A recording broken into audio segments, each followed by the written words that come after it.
Walking into the federal courthouse in Manhattan, Fat Joe thought his career was about to end forever. The tax evasion charges carried a maximum sentence of 5 years in federal prison, and the media was already calling it the end of his music empire.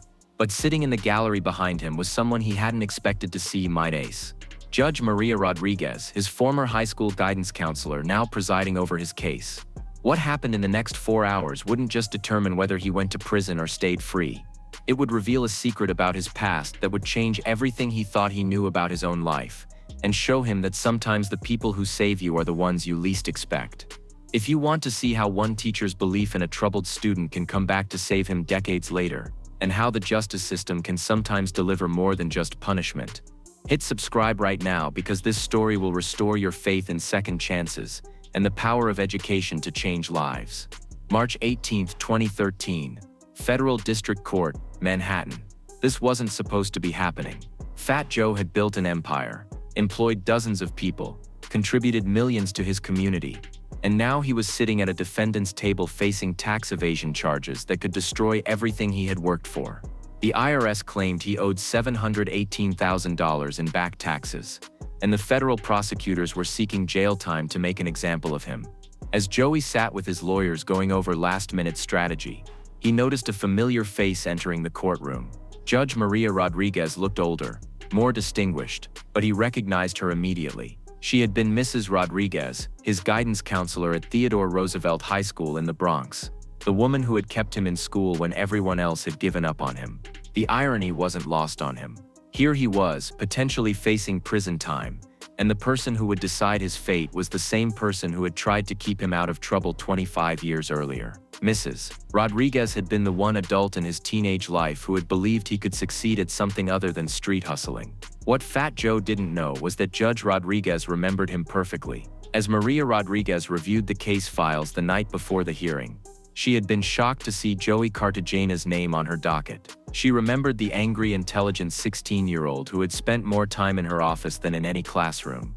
The boy who had been dismissed by most teachers as a lost cause but who had shown flashes of brilliance when he thought no one was paying attention.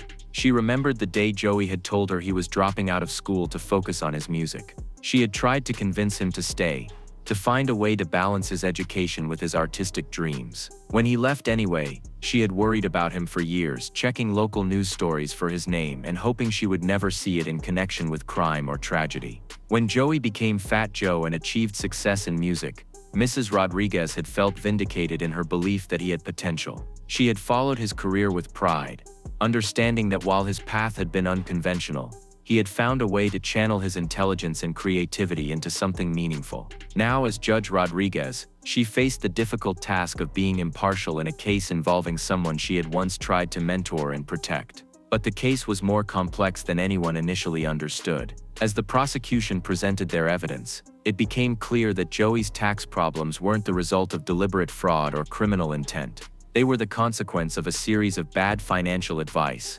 predatory accounting practices, and Joey's own lack of formal financial education problems that stemmed directly from the educational gaps that had concerned Mrs. Rodriguez decades earlier. Joey had never learned basic financial literacy in school because he had been focused on survival and music. When success came, he had trusted advisors who had either been incompetent or deliberately deceptive. The tax debt had accumulated not because Joey was trying to cheat the government, but because he hadn't understood the complex financial obligations that came with business success. Judge Rodriguez listened to the evidence with growing understanding that this case was less about criminal intent and more about educational failure. The failure of the system to prepare a young man from the South Bronx for the complexities of financial management that would come with success. During the lunch recess, something unprecedented happened. Judge Rodriguez made a decision that surprised everyone, including herself. She asked to speak with Joey privately in her chambers, a highly unusual move that raised eyebrows among the attorneys and court personnel.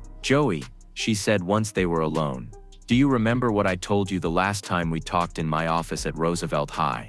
Joey's memory flashed back to 1988, sitting across from Mrs. Rodriguez in her cluttered guidance counselor's office. "You told me that intelligence without education was like having a sports car without knowing how to drive it. You said I was smart enough to succeed at anything, but I needed to learn how the world actually worked.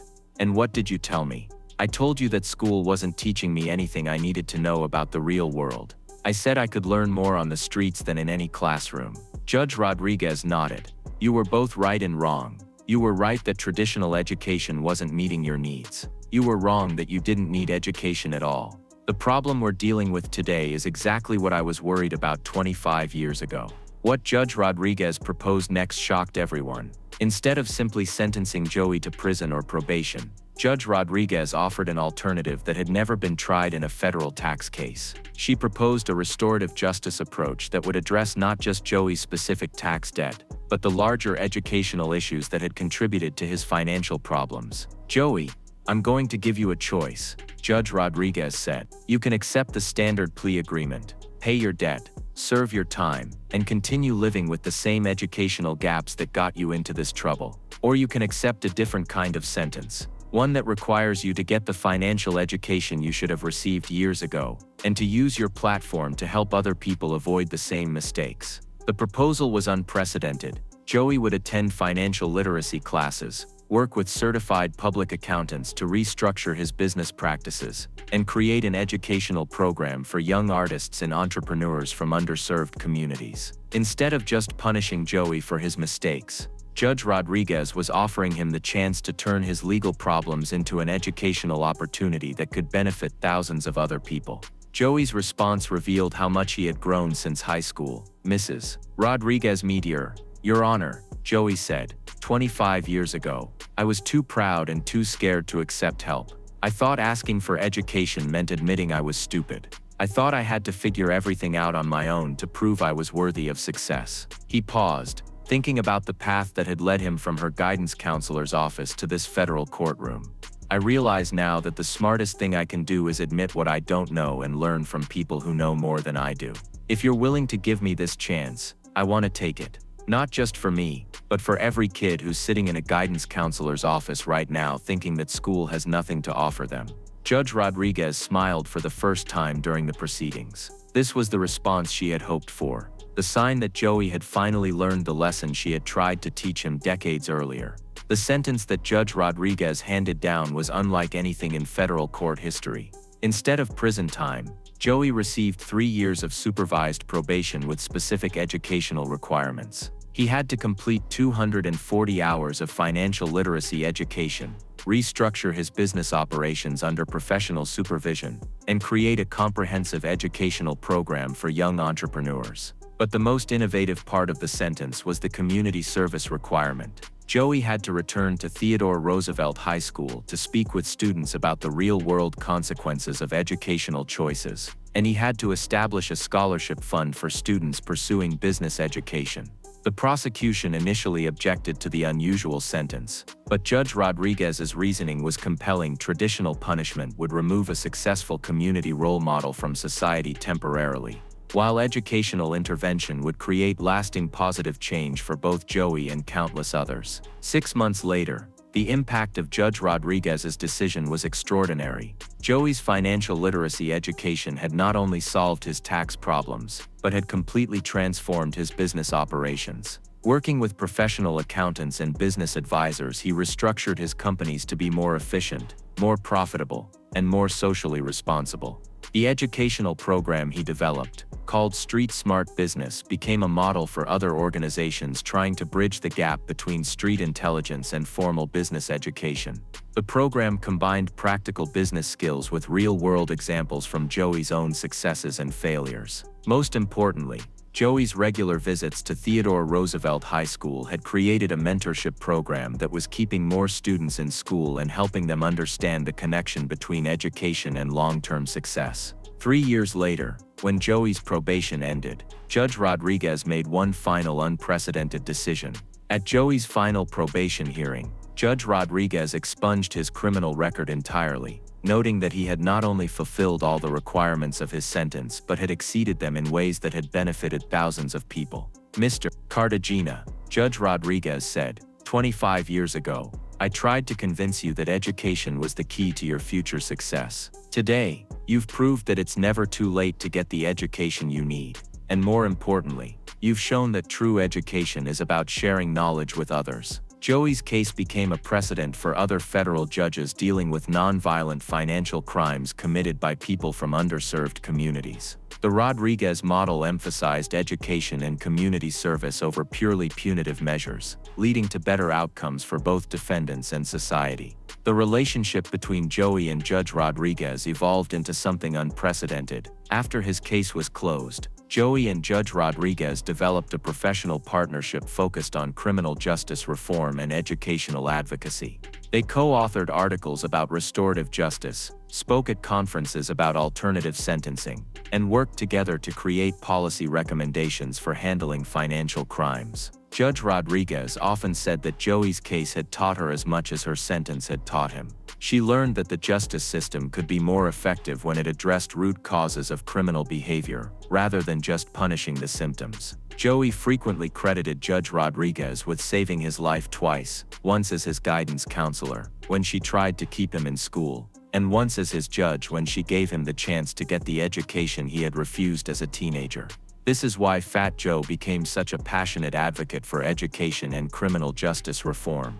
His federal court case could have been the end of his career, but Judge Rodriguez's innovative approach turned it into a new beginning that was more meaningful than anything he had achieved before. The case proved that the justice system could be about healing and education rather than just punishment, and that it's never too late to get the knowledge you need to succeed. Sometimes the teacher you ignored as a student becomes the judge who saves your life as an adult, and sometimes a criminal case can become the foundation for the most important work you'll ever do. The Rodriguez model that emerged from Joey's case became a landmark in federal sentencing guidelines, particularly for defendants from underserved communities who committed nonviolent crimes. Other judges began implementing similar educational requirements, leading to significantly lower recidivism rates. Joey's Street Smart Business program expanded nationally, helping thousands of young entrepreneurs and artists avoid the same financial mistakes that led to his legal troubles. The program was adopted by community colleges and nonprofit organizations as a model for making financial education more accessible. The scholarship fund Joey established at Theodore Roosevelt High School grew into an educational foundation that provided financial support, mentorship, and practical business training for students pursuing entrepreneurship. Many graduates went on to start successful businesses. Most significantly, Joey's case changed his relationship with success. Before his legal troubles, he had focused primarily on personal achievement and wealth accumulation. After his experience with Judge Rodriguez, he understood that true success meant using his platform to create opportunities for others. The transformation in Joey's music was remarkable. His post-court albums featured mature themes about responsibility, education, and community building. His lyrics reflected someone who had learned that strength comes from accepting responsibility and using it as motivation for positive change. The partnership between Joey and Judge Rodriguez influenced conversations about criminal justice reform, particularly how the system should handle financial crimes committed by people who lack education. Their work demonstrated that restorative justice approaches could be more effective. Years later, when young artists asked Joey for advice about success, he would tell them about Judge Rodriguez and the importance of education and guidance. "The streets teach you how to survive," he would say, "but school teaches you how to thrive." The legacy of Joey's case extended beyond his transformation. It became an example of how the justice system could focus on education and rehabilitation rather than punishment, and how legal troubles could become opportunities.